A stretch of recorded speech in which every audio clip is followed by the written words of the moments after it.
Welcome to the Shannon Atchison Show, real business talk for real life. I'm Shannon, creative business coach, digital product lover, and your strategy sidekick. I've built a business that fits my life, and now I help other women do the same. No hustle, no fluff, just smart, honest conversations about building a business that works for you. Let's dive in. Hi, and welcome to the show. I am so excited to have Abby Lawson here with me today, and we are going to talk all things business. And I just hope it's a really great conversation to inspire you. And let's get started. Abby, welcome to the show. I'm so glad that you're here. Thank you so much for having me. It's great to be here. Yeah. So sort of a little introduction. Tell us a bit about yourself and what you do online. Just whatever introduction you'd like to give. Sure. So I have been sharing content online for a really long time. I started a blog called Just a Girl and Her Blog back in 2013. And that has kind of just grown and changed over the years. I now have a second blog as well called Free Organizing Printables. And we have a online shop at abbyorganizes.com where we sell like tools, templates, and trainings to help you get organized. And so we're on social media. We're just about everywhere online now. It's all sprouted out of this like tiny little blog that I started as just a little creative project back in 2013 when I was at home with my kids, and all kind of grown from there. Yeah, I think so. What made you sort of decide to hit publish the first time? Because you sort of shared online, you started out as an introvert, it wasn't in your comfort zone to be like out there and doing this sort of thing. So like what made you sort of hit publish initially on Just a Girl and Her Blog? Sure. Yeah. Well, like I mentioned, I was a stay-at-home mom with my two boys. They were about 4 and 1 at the time. And I loved it. I love being home with them, but I needed some sort of creative outlet and something I did more for me. So I kind of floated the idea past my husband, like, I'm thinking about starting a blog, like not one that anybody will ever read, but just one where I can, do little projects and have a reason to be creative. And he thought that was a great idea. He helped me get like the technical side set up. And I was really nervous about pushing publish, actually. The only way I was able to make myself push publish on those first couple of posts was to tell myself that nobody was ever going to read them, so it didn't matter. So I published them, and they're still on the site. They're terrible, but I leave them up there so I can look back and see kind of how far things have come since then. So the hiding from everybody and not wanting anybody to read it didn't last very long. Yeah. And then I just started, I fell in love with it and started working a little harder at it and learning more, and it grew from there. So. Yeah, no, that's awesome. So in the early days, it was like a creative outlet for yourself, right? That you just sort of thought, well, I'll do something fun. And I didn't follow any of the blogging advice. I didn't really have a niche. I didn't have a schedule. I just posted about, I think that's what we were all doing in 2013. We were just posting whatever we were doing with our kids around our house, whatever was inspiring us that day, we kind of put up there and people read it. And at that time, people were more, they would follow your story and your life and what you're doing with your house. And so it was kind of a way to create community as well. 'Cause it was like the Wild West out there. There were nobody was teaching how to blog. It was just all of us moms out there trying to figure it out. It's true, right? And and I feel too, I started in 2010. So Pinterest either wasn't a thing or was barely a thing. Instagram wasn't a thing. That was it. You went to people's blogs and you read their story. There were no daily stories on Instagram and stuff like that. And so if you liked somebody and you wanted to follow, that's what you did. You read their blog. Yep, and you subscribe to their RSS feed and and you just follow along. So that's how it all started. Okay, so when was sort of the moment that you realized wow, this could be a business kind of thing? What happened to with that shift? So there were kind of two pivotal moments, I think, and they kind of dovetail into one another. So when I had been blogging about 9 months or so, I had my husband, Donnie, write a post about how he had taken our family paperless. Not meaning that we had zero paper in our house, but meaning that like all of our important documents and everything we kept in a digital filing cabinet called Evernote, rather than in a big physical filing cabinet that was like overstuffed and unorganized. So he wrote a post about that and had some links in there, affiliate links to an ebook about where he learned about some paperless stuff, and to an Amazon scanner that he used. And so published a post just like I would publish any other post, and it almost immediately took off. And we started getting affiliate income from selling those scanners and that ebook like crazy. Like we sold so much of that ebook that I made Donnie email the author and make sure it wasn't a mistake. Oh, like, gosh. I was like, oh my gosh, where's all this money coming from? Like, are you sure something's not broken? And it didn't mess it up, but it wasn't. And so that was like my aha moment. Like, oh my gosh, like this stuff works. So from that kind of got my wheels turning. Like this could be a thing that we do. Well, that I could grow this blog and that Donnie and I could do together. So after that, he kind of planted the seed in my head, like nobody's like teaching this stuff. You should teach people how you are, growing this blog and getting people to come to it and even making money, from your site. So about exactly kind of a year after I had started blogging, I started writing an ebook called Building a Framework. Yeah, and I remember that. It taught people kind of the nuts and bolts of how to start a blog and grow it. Which not many people were like teaching back then. No. So we did pay what you want pricing, so people could get it for as little as $1. Right. Because I was like, is this valuable to people? Is anybody going to want it? Like, are people going to like buy this ebook from me on the internet? Like that, it seemed so like weird and foreign to me. So that was like in 2014. Right. But it again that like took off and tons of people bought it, and like that was our first foray into digital products, and we've been creating them ever since. And digital products have then ever since become kind of the backbone of our business. I don't teach blogging and online business anymore. We just do the organizing side of things now, but still digital products are kind of our bread and butter. And it all started from that first post of like planting the seed that, hey, you can make money from this. And then that first digital product that I put out there, letting people pay $1 for it, and it kind of like taking off. So it's pretty crazy. Yeah. And I'm assuming, I'm just going to guess, you don't teach blogging and stuff anymore because it changes so much and so fast that it's hard to keep up with teaching something like that. Like you'd have to update it all the time. It is. And like blogging as it was in 2013 doesn't really exist anymore. Right. And I don't know. I feel like as we grow and like use our creative brains online, like our interests and our passions kind of change. And I was just enjoying the organization side of things way more than kind of teaching people how to make money. Not that there's anything wrong with that either, but it was just like where my heart was at that time. And so that's what we're doing these days. I love that. That's a good sort of note to put in there. Like you were doing okay, like you were selling the framework book and stuff, but like your heart was more led to something else, so you pivoted more to that. And I think that's a really good point too, because I think sometimes we stick with something longer than we should because we feel like we should, instead of going, no, I really love this other thing and I could do that instead. Yep.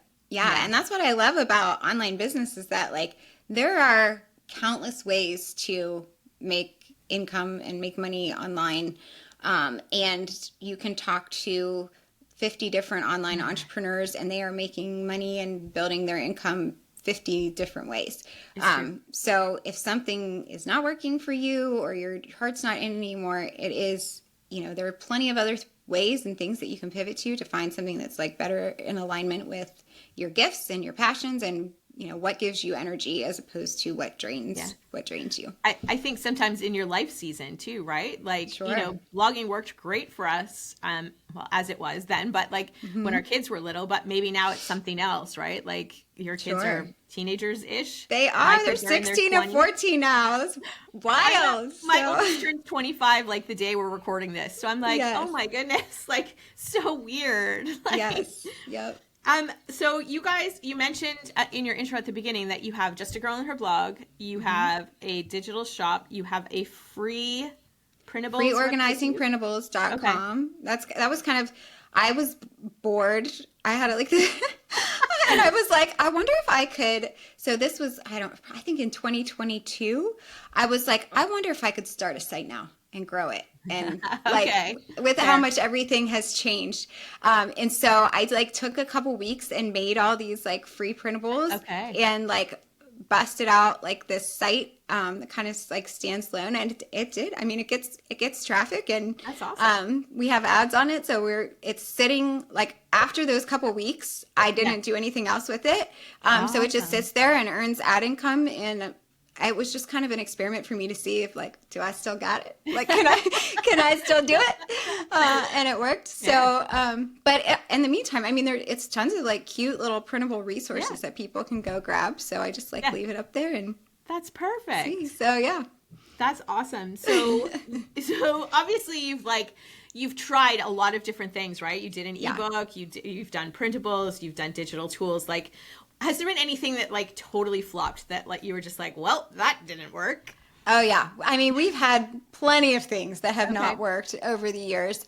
The one that stands out in my mind, I think it was like 2017 or 2018-ish. We started it was a printables shop, like a digital shop on Shopify selling printables. And that, I mean, it didn't really work much at all. We were kind of following advice of somebody who presented themselves as, I think, more of an expert than they actually were, and didn't have like the best strategy for it. So after a couple months, I mean, we sold some, but not anything close to like what we were expecting to do from it. And it just ended up being more work and hassle than it was worth. So we shut it down. But I mean, fast forward to 2023 when we started our current shop, also on Shopify, also selling digital products, and we, had learned more. We did better. We have better products. We have better strategies, and now, like, I love the digital product shop. So I think some of those like failures, like we had back then, can come back around, and like we learned from it. We got better at it, and now we're able to do a version that has worked and has been great for us. So that's awesome. The failures, even though they might be failures, they're worth it a lot of the time. Because they're either this and I'm done and I'm not going to do that anymore. I'm going to do something else, or oh no, I can learn from this and do it better. Right? Like those are kind of your two options, really. Sure. Yeah. That's awesome. That's really awesome. Okay, so we sort of touched on this, but what's one sort of offer or idea that took off faster than you thought it would? Sure. So, well, building a framework, I mentioned, that was our very first one. But in kind of the organizing space where we are now, this was like several years ago now, I just put out this little guide called Declutter Your House in a Weekend. Every year do one weekend where I go through every room of my house, clear out a ton of stuff, and donate it. And it's kind of like a reset for my house every weekend. I had a like really specific strategy that I used to get through a ton of stuff in a very small amount of time. So I had talked about it a little bit like on my blog and on social media, and people were like, well, okay, but how do you do it? So I was like, fine. I wrote it all out. I made a couple printables to go with it and put it out in this guide. I think I sold it for $7 or something at first. And it like went gangbusters. And I was like, what in the world? Like, this is just this like little guide of this thing that I do on a weekend. But I think that it was like proof that like you can take even a simple strategy, but if you are willing to like give people the nuts and bolts and take all of the like questioning and like unsureness away from it, and really give them like, here's step one, here's step two, do this exact thing, and give them that shortcut, like, they are willing to buy it and follow your method, because it's worth it to them. They don't have to reinvent the wheel. So again, I mean, we've had that for, I don't even know how long, many years. We have like updated it and made it better, added some more like tools over the years. And it's still one of our best sellers in our shop. Awesome. So you never know what's going to like resonate with people. And that's another thing too, right? Like, take what people are asking for. They asked you for that. They wanted to know what you were doing. So it made sense to give them what they asked for, right? Yes. I think sometimes we look at that and go, no, that's just too simple. I'm not, like, it's way too simple. Yeah. Well, and you have to remember too, like, you don't realize what you know, right? So that was just something that I have been doing. It made sense in my brain for years, but for other people whose brains don't quite work the same way, like the thought of decluttering their entire house in one weekend is just overwhelming, and they think, I could never do that. Where like, if somebody, the thought of like me doing detailed tax accounting is terrifying, and I could never dig into that. But like my sister-in-law, who's a CPA, is like, ooh, I can teach you all about that in a couple minutes. Like, so like we all have our gifts and like these things that we know that can help other people who, even though they seem simple to us, other people's brains don't necessarily work the same way. So no, that's so true. That's so true. There's a lot of things that we just do either automatically, like because it just comes like that, or we've done it for so long, like you said, you've been doing it and that worked for you, that it sort of was just, it was there and it was easy. No, that's awesome. So I think, again, we also sort of touched on this too, but like, how did you figure out which income streams to focus on? And sort of, I mean, you have ads, you have products. I don't know how affiliates are or anything for you now. Like, how do you decide what to focus on? Yeah, so I would say for us from the beginning, digital products always kind of felt like a natural fit. I was a teacher, like by education and by trade. So like creating a lesson plan and like teaching, whether that's through writing. I mean, I was an English teacher, so I really like to write. So teaching through writing or on video came very naturally to me, and it energizes me rather than drains my energy. So I think that is a really good indication of like what might be a good fit for you. Those women who are on Instagram in their stories every day, showing all the new finds that they have and like modeling them and everything, they are adorable. A lot of them are making great livings doing that. That would drain me so fast. Same. I could maybe do that for one day. And then like my energy would just be drained. But that probably energizes them. That gives them energy to like interact with people in that way and to, to serve people in that capacity. So you have to look at kind of where your gifts are, what energizes you, and what feels like a natural fit. Because if you're in this to make an income and make this your job, you're going to be in it for the long haul. So if you sign up for something that's just going to totally drain your energy, it's not going to be sustainable for a long time. I totally agree. That's one of the things that like I want to make sure that comes across, like with the new sort of focus that I'm sharing is, it's got to fit what you're doing. Because I mean, I'm looking backwards 15 years. Yeah. Like 15 years is a long time, right? Like, so otherwise you might as well just go get a regular job somewhere. Like if it's not something that you love, like why do it? Yeah. Okay. So your whole brand kind of centers around organization, like even with like, the digital products and stuff. So, what systems behind the scenes helps you to keep your business running smoothly? Sure. So we this year kind of did an overhaul of a lot of our systems. We switched over to ClickUp, which ended up kind of replacing a lot of the kind of ragtag systems that we had been putting together. So it is our project manager. So we were able to get rid of Asana. It has like a chat feature. So we were able to get rid of Slack. It has notes in there. So we can record our meetings and organize a lot of that kind of information. And so ClickUp has been kind of the central hub for our team, meaning our team is very small. It's just me and my husband, Donnie, and we have a part-time assistant that works with us. So we are all in there and keep all of our projects and communications organized with that. Another thing that has been huge for us has been we use Help Scout for like incoming customer service email, which is great because I am easily overwhelmed by emails. I want to help everybody and like fix everybody's problems, and like if I did that, that's all I would do in my business. Right. And so we learned a long time ago that I cannot see the emails unless it's absolutely necessary. Okay, So fair. we have, since we have like so many different branches of our business, we have a lot of different email accounts. They all come into this one inbox. Our assistant is the first like line of defense and filters through them. And then anything she can't answer, she usually passes on to Donnie. And it's only like once it gets through both of them, if they can't answer and fix it, then I see it in my inbox. Okay. So that keeps my anxiety down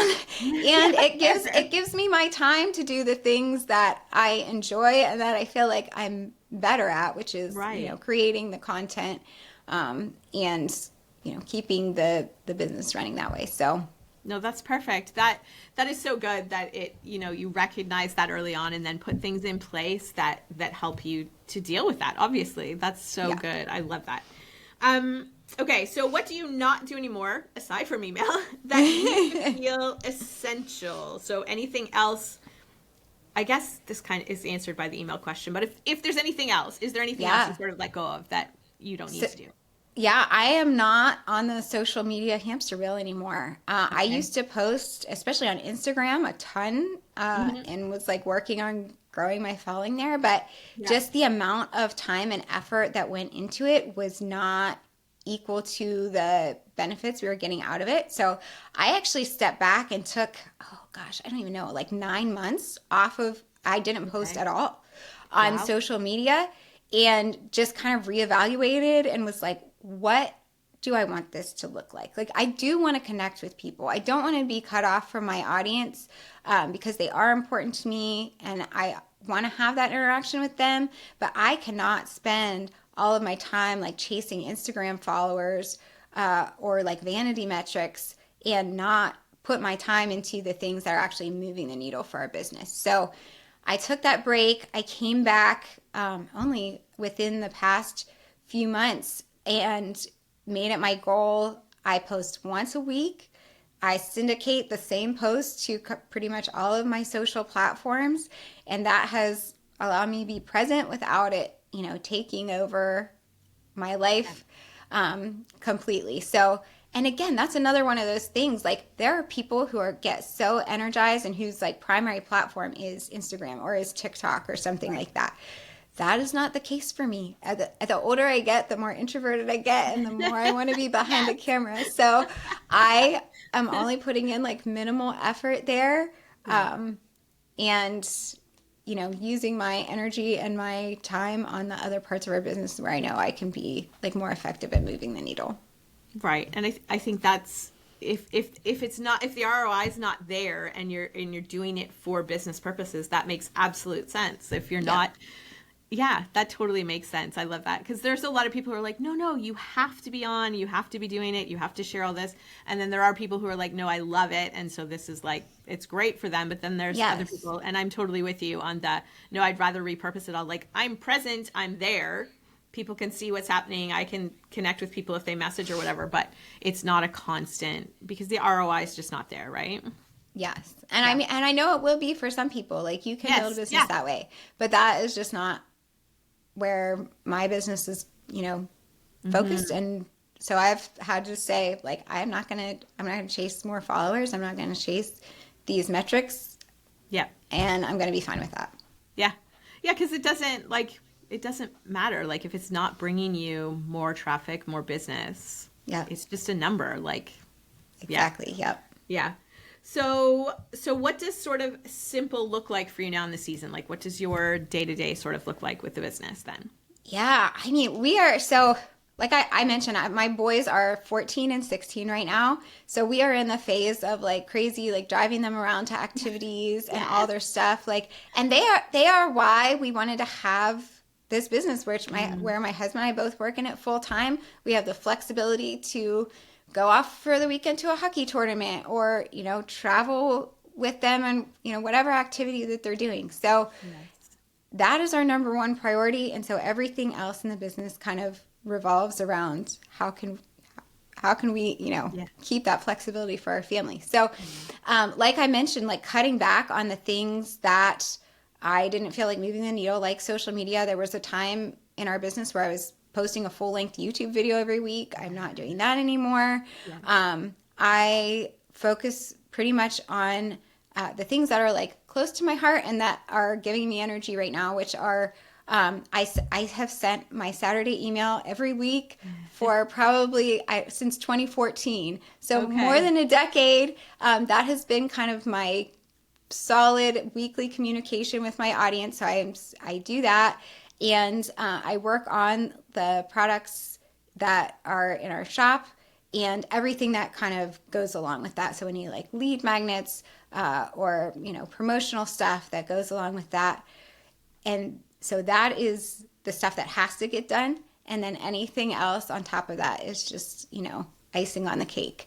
Right. And in this, I mean, my oldest is going to be off to college in 2 years and our lives will slow down drastically. And then our other one will go off in a couple years after that. And so maybe when that happens, like we will do more and we will, you know, pick up more things that way. But in this phase, you know, that's where our priorities and our focus are. And we're okay with that right now. That's so good that you've been able to build it around like your values and your family. That's so perfect. Yeah. That's so good. So you've been online for over a decade, same as me. Jeez. Anyway, how has your approach to content creation sort of changed over time? Like, obviously you said you don't do a full length YouTube video anymore, but like, how has how's it changed over time? It is crazy to like look back on how just like not only like my approach has changed because the internet has changed so much since 2013. So like in 2013, I was posting a written blog post like 4 to 5 times a week on whatever, you know, I felt like posting on. And then I moved into like around 2017 was like the YouTube era where I was doing a blog post plus a YouTube video like all the time. And social media obviously was getting bigger and bigger during that time. So also I was doing less blog content and dividing my time between the blog and social media. By like 2020, I would say, you know, people kind of stopped, like by then definitely people were not following blogs the way they used to, and that they would like come and read my story all the time. And so my focus kind of turned more toward SEO and setting up my blog to be searchable and kind of tweaking the articles so that they could be found by Google. And then after a couple of years of that, Google kind of pulled the plug. Yes, they did. And so stopped doing that. And now have kind of slowed down in the sense that I'm not on that content hamster wheel anymore, either with like written blog posts or social media, and more kind of just trying to be more intentional about what I put out there. I mentioned my Saturday email, we're focused on, you know, our shop and the products and the way that we can serve people that way. I will post on the website occasionally, like if I have something that dovetails into the other stuff that we're doing or that is just like on my heart to share, but definitely like slow down, more intentional content than just throwing whatever up there like we were doing back in the day. So what would you say is your favorite kind of content to make now? Like if you're making content, is it printables for the shop and lead magnets? Is it this is going to sound super nerdy, but I am like in love with spreadsheets these days. I never thought that I would love spreadsheets because I have more of like a bookish brain than a mathy brain, but they are so fun. They feel like a puzzle, like that I have to solve. Like how do I write all these formulas so that it shows up as this like beautiful chart that's like super helpful. It does all these automatic calculations so that people can keep track of their budget or track their habits or, you know, build a reading habit or decorate and organize their house. I've found ways to like put that kind of stuff into spreadsheets. Oh my gosh. And so creatively, like that is what I've been creating, like making the most of. And it's just been really fun. Like I was new to spreadsheets. I had to learn from scratch, and now I can do some like pretty cool and fancy things in there. And so it's fun. it's fun to learn something new and to see kind of how far you can push it and stretch it and Yeah. create something that is really helpful for people to use in those various areas of their life. That's so So. cool. I love it. Oh my gosh. No, that's so neat Ew. that I think it is one of those entrepreneurial things too, where you always feel like you want to and need to learn new things because you enjoy it, but also because it will be helpful for your people. I think there's like sort of a nice little dovetail there where those two things go together. For sure, yes. Yeah. Okay. So how do you balance then doing sort of helpful content, quote unquote, and selling your products, right? Like how do you work those things together? Sure. So, I mean, at this point, I have like 10 years of free content out there. So I don't really feel like I owe the internet like tons of free content Yeah. like I Yeah. used to, because I have like tons of tools and templates and stuff that people are welcome to use. They're out there for them.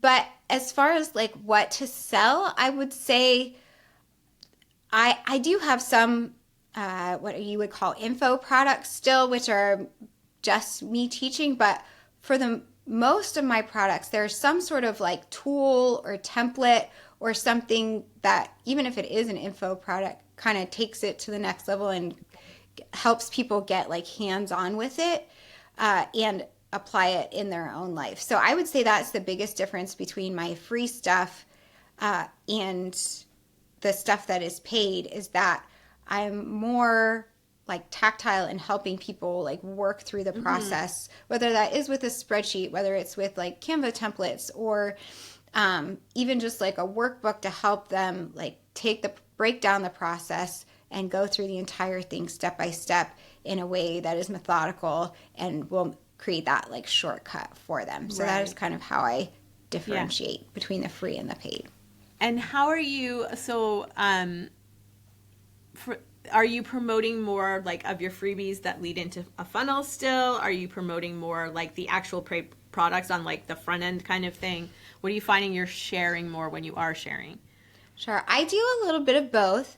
All the products in our shop are fairly low priced. So they are really easy to like send somebody straight to our like $12 budget spreadsheet and say, Right. hey, here's the thing.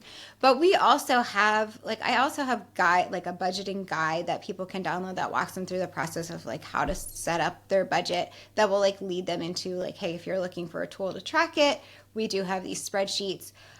So I play around and do a little bit of both, just because kind of depending on, people are always coming, new people are coming into my orbit. So you want to, if they come in at the top of that funnel, you want to introduce them to you and show them, what you're talking about, and kind of prime the pump and help them go from, oh, like, is this something I even need, to, yes, this is something I need, and here's why it's important. So try to kind of get them through that process and meet people where they're at and bring them down the funnel that way. Yeah. Okay. Totally fair. So, so you've shared a little bit about, being an introvert and running a business online, and some of the things that you've sort of done so that you don't burn yourself out with, extroverted things. But like, what has helped you the most to stay sort of grounded and not burnt out with everything? Yeah, I think just being really aware of what is, like I mentioned before, what gives me energy and what drains my energy. And then the beautiful thing about running your own business is that you can curtail what you're doing and how you choose to spend your time in the direction that you're turning your ship to meet those things that will give you energy and that you're interested in. One of the reasons that Donnie and I have really intentionally kept a small team is because we love to be nimble and we love to be able to change our minds and kind of steer the ship another direction without feeling like, well, we have to pay these 10 people.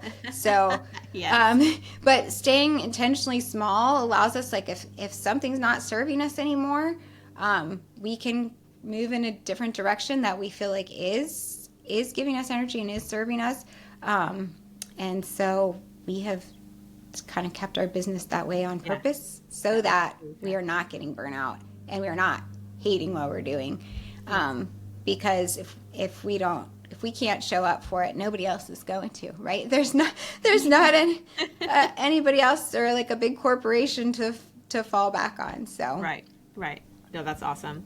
So what is something most people don't see behind the scenes of like your work day? Well, I do like to work in my bed in my yoga pants, and I don't let people see that very much. But like business-wise, I would say that people would be surprised at like how much time and effort goes into each piece of content that they see like on the front end. Like I remember my neighbor asked, like her husband was thinking of starting a blog to go along with his brick and mortar business, and she's like, is it hard to start a blog? And I was like, well, I didn't sleep for the first 2 years. Right. And then, after that, I work all the time, but also never. You know what I mean?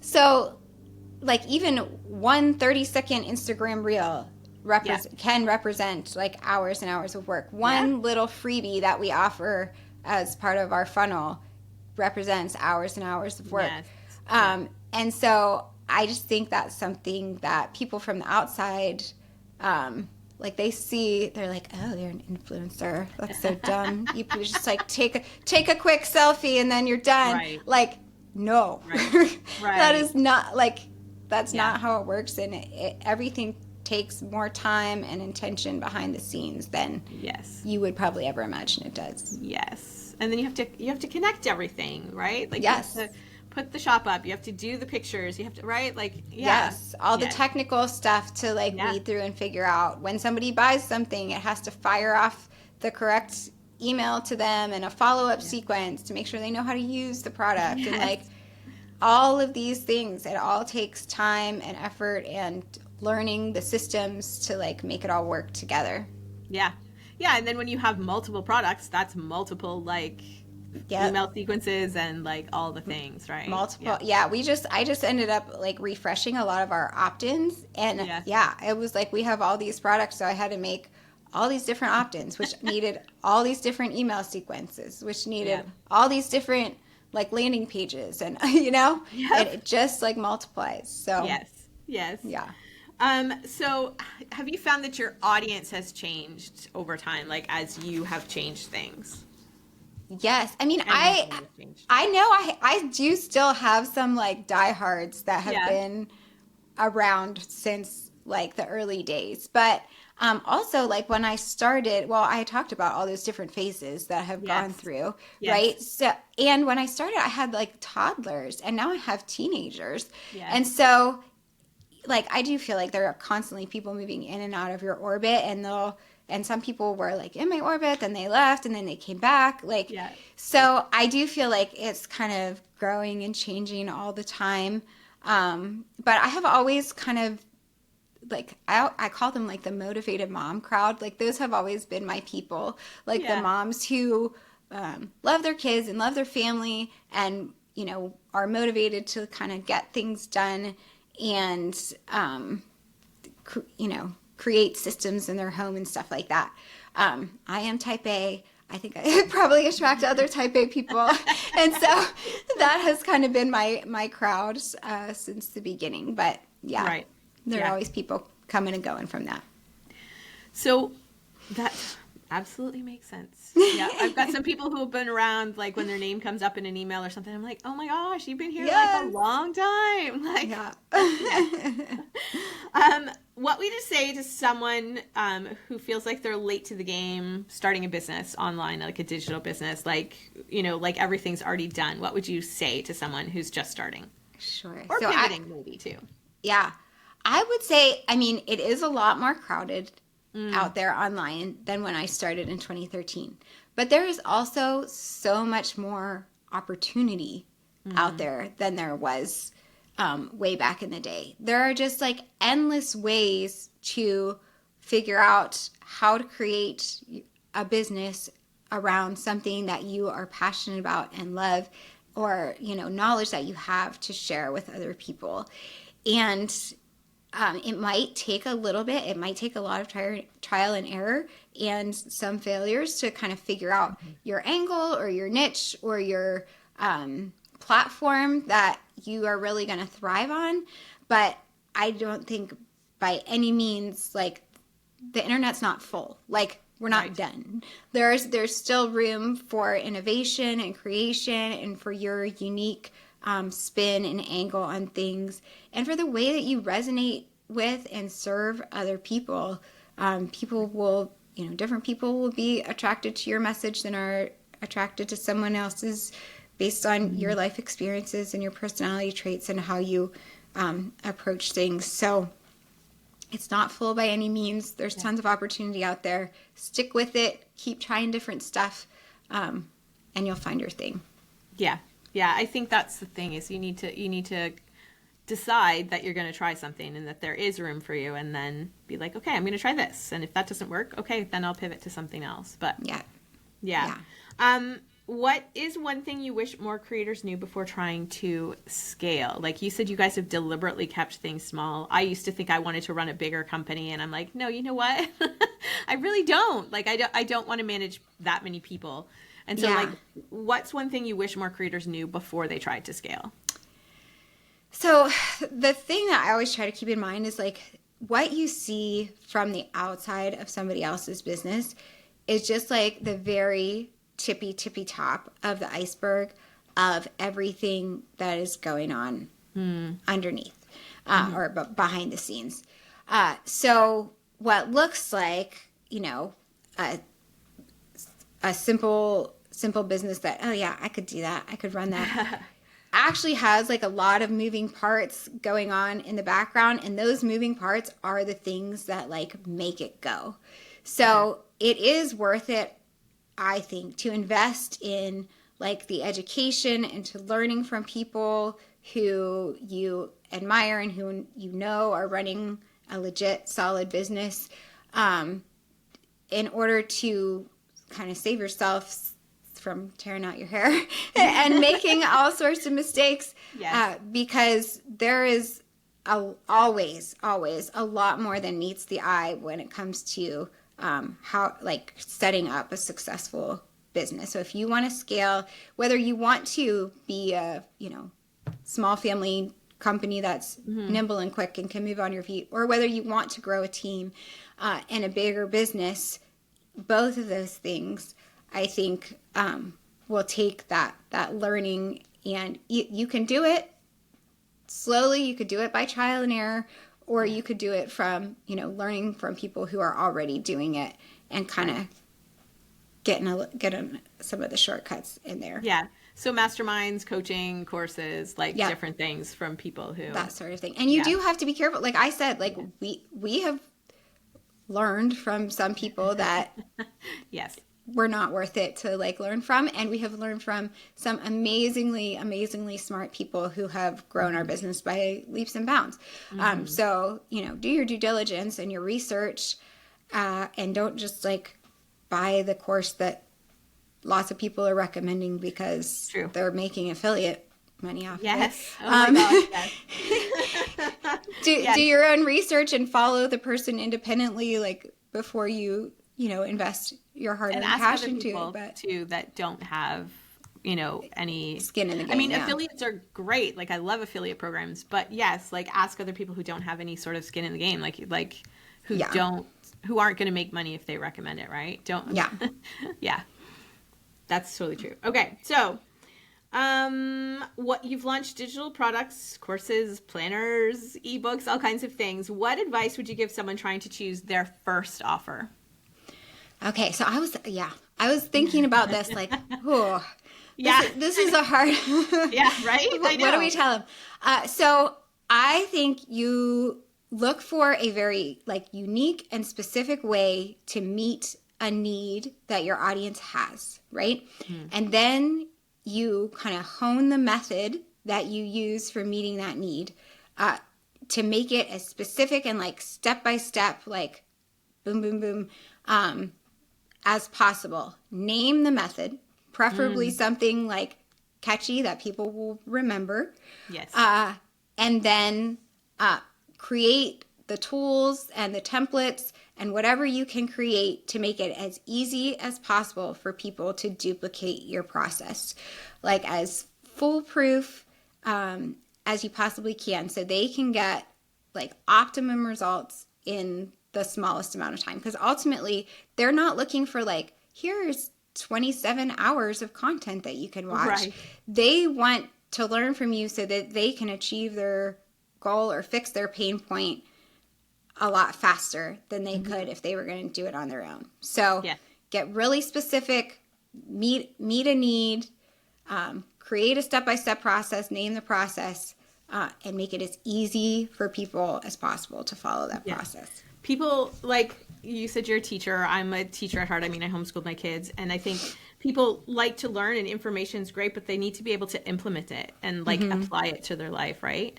Yeah. So so the step-by-step is super important so that they can actually take action. And then I think something else that you said, this is actually just something I learned last year, was make sure you name it, like name what that process is, so that in a way that people will remember it and associate it with you. So so like that's a key point. Like your calling card. Yeah. Yeah. I didn't really put too much emphasis on names until like last year. And I was like, oh my gosh, like that's kind of like, I don't know, thought leadership or whatever. Like it's your method. It's your thing that way, right? Yeah. Well, and something like that can make selling a digital product really easy. Like one of the reasons I talked about Declutter Your House in the weekend, like that's snappy. You know exactly what you're getting. You're getting a result really quick, and I'm going to show you exactly like A to Z how to get there. So naming that, and like so people know what the exact result is going to be, it makes it sell itself. So digital products, if you have something like that sells itself, like it's a gift to yourself, because it will sell over and over for years, as opposed to I've created plenty of stuff that kind of didn't fit that criteria, that nobody was really excited about buying, and then it's like pulling teeth to try to get people to buy it. So not everything you ever create is going to be like a winner, but if you can nail down those pieces and find those winners, like it's a lot easier they sell them. I mean, you have to put in effort, but it's easier for them to kind of sell themselves and to grow exponentially than those things that are just kind of boring and nobody really cares about, and you have to work really hard to sell them. Yeah. And I think the Declutter Your House in a weekend kind of thing is awesome, because you're, like you said, it's exactly what they get, and it's exactly the time frame they can get it, and it's a doable time frame. It's not like it's like in 3 years, right? Like it's a solid. This is the start, this is the end kind of thing. So, and that's not to say that like you can't have like a long transformation. Like a lot of like deep, long transformations are, slow and steady for a long time. Absolutely works. Yeah. But you just have to package that kind of differently. It's different. No, you do have to package it different for sure. Yeah. I mean, I signed up for a year-long like coaching thing. That was, I knew it was going to be a year. I knew it was going to be a year of hard work. Like that's different entirely. Yeah. No, that makes sense. So what is sort of next for you? What are you excited about building or exploring or doing? Or are you just sort of keeping things as they are till the boys are bigger? Right. No, we're always kind of like tinkering and trying new things, kind of to see what works and what's going to be the next thing. We're dipping our toes into Etsy a little bit these days, and just kind of seeing what's out there. Like we've always sold our digital products on our own platforms, but and we plan to continue to do that side of things, but also are interested in just kind of like the built-in traffic and organic kind of stuff that comes along with Etsy, and see if we can tap into that. So that's kind of an experiment that we're going to be trying here soon. I have been doing like a lot of computer heavy work recently, and so I can only do so much of that until like my little creative tentacles start wanting to come out. So I will probably start, making new spreadsheets or templates or something like that soon, because it has been a little while, and every once in a while I just need to say, okay, stop. I'm not doing the computer stuff for a little bit. I need to use my creative brain, and then I can come back to building an email funnel or something, something like that. That's probably coming soon, and not too long too. That's fair. Okay, so where can people connect with you or learn more if they want to organize their home or any of that? Sure. Well, I am all over the internet. So you can find me on my blogs, justagirlonherblog.com and freeorganizingprintables.com. You can visit our shop at abbyorganizes.com. And my email list is those are my VIPs, and I especially heart them and communicate with them at least once a week on Saturdays, sometimes a little more than that, but that's kind of where I share behind the scenes of what's going on with us, and more helpful tips and tricks and things like that. And if you go to justagirlonherblog.com/Shannon, you can get a free little organizing guide and get on that list. Aw, that's awesome. Thank you. Thank you so much for joining me today. I loved having you. I'll make sure all that gets put in the show notes too, so that everybody can find those links really easily. Thank you so much, Abby. Thank you for having me. It's been fun. Yeah, thanks.